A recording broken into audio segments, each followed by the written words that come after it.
अंकुश नमस्कार और हम राजा। आप सभी केहू के अपने दोनों भाई अंकुश और राजा दिल से भार व्यक्त करते नहीं जा।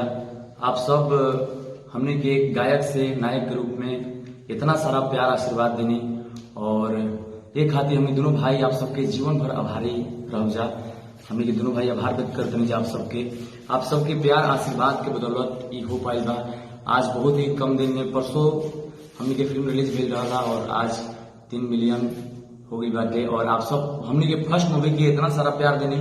और सबसे बड़ा चीज बा कि मूवी में जितना भी कमेंट आई बा, कमेंट बॉक्स में जितना भी आप सबके कमेंट आई बा, सबके इतना अच्छा सराहनीय कमेंट और हमने के हर एक कमेंट के बड़ी दिल से पढ़ले बने जा और उनके विचार के लिए बने जा। तो हमने के आप सबके कमेंट पढ़ के बहुत ही अच्छा लगा। आप सबके कमेंट पढ़ के हमने के बहुत ही खुश बने जा और हमने के अभी तो बहुत मेहनत करे के बाटे, बहुत ही हमने के बहुत सारा फिल्म अभी साइन भी भेज बाटे, बहुत करे बा फिल्म।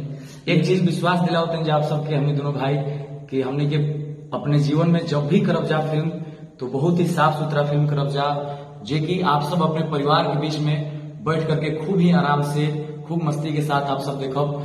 मतलब आप सबके कहीं से भी भद्दापन या उसको अश्लीलता नजर नहीं आने देंगे। हम दोनों भाई प्रयास रहेगा हम दोनों भाइयों का।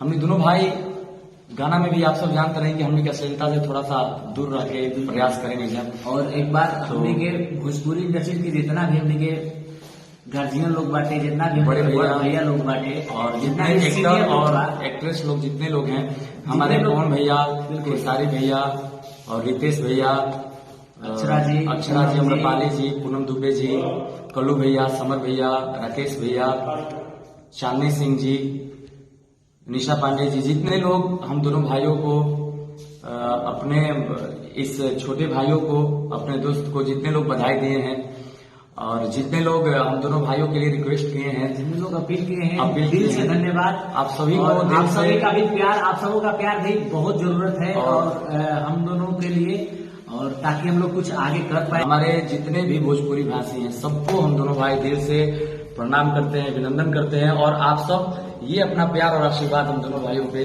आजीवन बनाए रखें। और आज हमने के 48 घंटा में 3 मिलियन पूरा होने वाला बात है। मैं तेरा आशिक यही की खुशी में हमने के केक काटते हैं, हमने के अपना खाते ना, आप सब खाते हमने केक काटते नहीं जाए, एगो छोटा सा सेलिब्रेशन। तो बस आप सबसे निवेदन बा कि ई प्यार आशीर्वाद हमने दोनों भाई पे आप सब आजीवन बने रखें। हमने के अपने जीवन में खूब मेहनत करब जा ताकि आप सबके बीच हमने के और भी अच्छा गाना और भी अच्छा फिल्म लेकर के आए। जय माता दी, जय भोजपुरी।